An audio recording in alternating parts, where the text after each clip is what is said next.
Vasudevaya Om Namo Bhagavate Vasudevaya Namo Vishnupadaya Krishna Krishnaya Bhutale Srimad Bhaktivedanta Swami Niti Namini Namaste Saraswati Devi Gauravani Pracharine Nirvishesha Shunyavadi Pashyata Desataya Jai Sri Krishna Chaitanya Prabhu Nityananda Shri Advaita Gadadhar Srivasadi Gauru Bhaktivinoda Hare Krishna Krishna Krishna Hare Hare Hare Rama Rama Rama Hare Hare Mukam Karoti Vacharam Pangam Gayate Virum Yatkupadam Mande Shri Bhakti Hare Krishna. So today we'll see shloka number 70 of chapter 2. Apuryamanam achala pratishtam Achala-pratistham samudram samudra mapaha pravashanti yadvat samudramapa pravashyanti yadvat tadvat kama yapravashanti sarve pravashyanti sarve sashanti mapnuti na kama kami sasanti mapnoti nakamakami apuryamanam achala pratishtam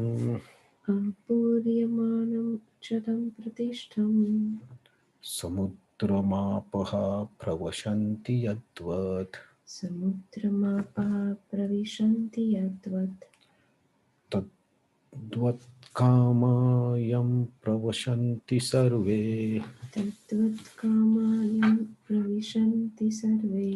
sashanti mapnuti na kama kami.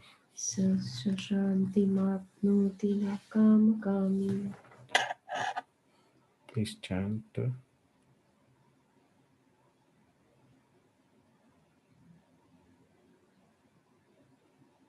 Anybody wants to chant this sloka?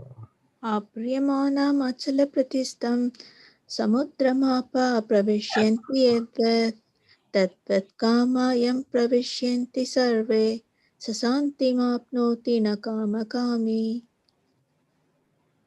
Apuryamanamachala-pratishtham samudramapah pravishanti yadvat तद्वत्कामयं प्रविशन्ति सर्वे प्रशान्तिमाप्नोति न कामकामी.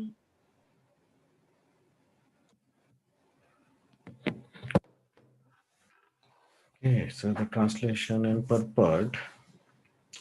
A person who is not disturbed by incessant flow of desires that enter like river into ocean, which is ever filled but is always still, can alone achieve peace, not a man who strives to satisfy such desires. Purport. Although the vast ocean is always filled with water, it is always, especially during the rainy season, being filled with much more water, but the ocean remains same, steady. It is not agitated, nor does it cross beyond the limits of its being. That is also true for a person fixed in Krishna consciousness. As long as one has material body, the demands of body for sense gratification will continue. The devotee, however, is not disturbed by such desires because of his fullness. A Krishna conscious man is not in need of anything because the Lord fulfills all his material necessities. Therefore, he is like the ocean, always full in himself. Desires may come to him like the waters of river that flow into ocean, but he is steady in his activities and he is not even slightly disturbed by desires for sense gratification. That is the proof of Krishna conscious person who has not lost all inclination for material sense gratification, although the desires are present. Because he remains satisfied in transcendental loving service of the Lord, he remains steady like ocean and therefore enjoy full peace. Others, however, who want to fulfill desires even up to the limit of liberation, what to speak of material success, never attain peace. The fruity workers, the salvationists, and also the yogis who are after mystic power are all unhappy because of unfulfilled desires. But the person in Krishna consciousness is happy in the service of the Lord and he has no desire to be fulfilled. In fact, even he does not even desire liberation from so-called material bondage. The devotee of Krishna have no material desires and therefore they are in perfect peace. So, Krishna continuing explanation of Sthita Pragya, a person who has fixed intelligence, whose intelligence is fixed in the Supreme. So here, so yesterday sloka we saw Krishna told how the night and the days are different for uh, sadhaka and a normal person. So there also the point was the sadhaka is focusing his consciousness on superior things like Supreme Lord, understanding about Atma and Paramatma, and that is his goal. So here the example is given of ocean or sea. The ocean, if you see, it's very deep. On the surface, we don't know the depth of the ocean. Till now, the scientists also don't, they say that they don't know how much living beings or how much world is there under or inside the ocean. Nobody knows. We have seen some accidents happen and there is no trace of complete aeroplane or complete big ship. It's gone inside the sea ocean. We don't know how depth, how much deep it is and how much vast is it is, and certain places we are not able to reach also, human being, in this so much developed accessories also. So the sea has this property or characteristic of being grave, or we nobody can understand the depth. So uh, here Krishna tells, like, whatever the water enters into sea during the rainy season, it is just adjusted in the same area. The sea level does not increase, the sea does not cross the beaches or their limits, they are still the same. So the water, that extra water that enters, is just accommodated within the depth of the seas. Somehow it is managed. It never crosses. So a sadhaka or transcendentalist or spiritualist who is trying to practice, we have seen several shlokas where Krishna tells that he is inwardly focused, and like external things, our body, we know the limits, right? How much our hand can extend. But the subtler things like mind and intelligence, mind can go anywhere. Sitting in the same place, the mind can go to any country, any planet. It can easily travel, right? So that's all inside and subtle things. So similarly, our inner depth or our inner fulfillment or inner uh, area or vastness of the area, we don't know. And the bhakti or the spiritual practice is also same. There is like bhakti, it is said that the transcendental um, rasa, that is exchange between the supreme and his devotee, or the lord and the devotee, it has no limit. Its depth increases more and more, more and more with the reciprocation. So uh, it has the similar property, right? The bhakti's depth, nobody can estimate the depth of rasa or the bliss or the happiness that we get from serving by doing the bhakti. So that's why this example of sea is taken, that it can accommodate all unwanted things without being affected. It keeps on the same flow and same limits. So similarly, a spiritualist who want to practice or who want to become Sthita Pragya, we have seen the shlokas where it's mentioned that he operates in this world.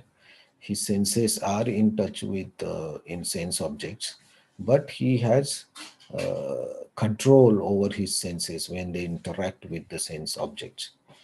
He can control them the way he wants. We have seen the example of tortoise also. So here Krishna also tells like because we are operating in this world, we have to face many desires. The many desires we have to face means there will be many desires coming in our mind, and that we want that mind may desire to be fulfilled. So these desires will be coming at every moment. What's happening around us? Some things we don't like, some things we like. So desires are not doesn't only mean negative, positive desires also. We want to enjoy, or we want something, or we uh, want to have happiness. That is also desire. So this plus minus positive negative desires will keep coming in our mind. And but a sthita pragya is kami means what? He does not want to fulfill those desires. So desire is one at one level, the desires will come, and at the subtler level, the mind and the intelligence will try to find out the means how those desires can be fulfilled. So their intelligence also comes into picture, right? How I can fulfill my desires, the desire to fulfill the desire, right?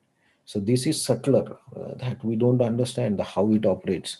So if I want say if I want to some fruit that I like, okay, so I want to eat that fruit, that is a external desire.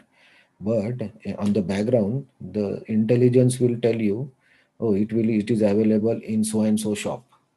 So you go to that shop and then you can buy it. So intelligence will tell the mind, oh, it is available there. So mind will say, okay, let's go there. So the senses will go, the legs will go, and everything will go. So at the subtler level, the intelligence operates to fulfill those desires. Right? So, and similarly, if we want to avoid something, the intelligence will give several options how we can avoid the unwanted situation. So, but a sthita pragya is a person, as a devotee, who knows that desires are coming and they will keep coming. But his intelligence being fixed on the higher purpose or goal of the self realization, his intelligence is always engaged in that direction. So he does not use his intelligence, or he does not desire to fulfill the desires. That's why he always is steady. So shanti mapnoti. So that's why he is peaceful, because he just observes that the desires are coming and going, and he does not react, or he does not get associated with those desires to fulfill them. So this is one of the uh, how to say open secret to be peaceful. Don't try to fulfill your desires. Don't desire to fulfill your desires. Kami. So this is a key rule or thumb rule to be peaceful. So if you don't run behind your desires and you can control your intelligence, so it has to be given some higher purpose. So that is the key. If you don't give the higher purpose, then it will run around the lower things. So better to engage in higher things. And Krishna and Srila Prabhupada tells in the purport that it's not difficult. It's not easy. Sorry, it's not easy to be like that in every situation. But Srila Prabhupada said, but he's steady in his activities. So this is important. So even if the desires come, sometimes we fail to desires, control the desires. We run after the desires, but that does not change our activities of self-realization or doing bhakti. So that steadiness of doing the activities and endeavoring for self-realization, those are continued, and by that, at certain point, we will be able to control these desires, control the desires.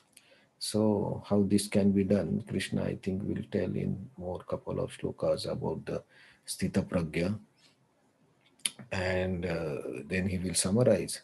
So we can see those in the next two shlokas, but we can observe in our day-to-day activities how we desire to fulfill our desires. It's a very interesting point to be observed in our day-to-day life that we can do. Anybody can do any moment. Hare Krishna. Thank you. So any more points or any comments?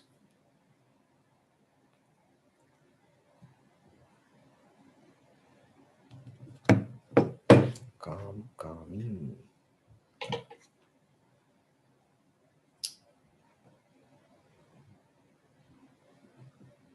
It's not possible that we will not have any desires.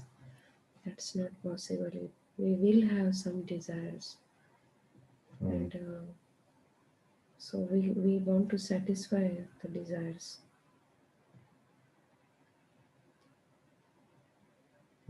How can we make desires less? And because there should be some desires. Desires will be Without there. desires we cannot live. Krishna never said desires will not be there. Desires will be always there. But we are not running after to fulfill the desires. That is important. You cannot be desireless. Because you have intelligence, you have soul, you cannot be desireless. Your desires will keep coming. So we don't run to satisfy each and every desire. That is the main teaching here.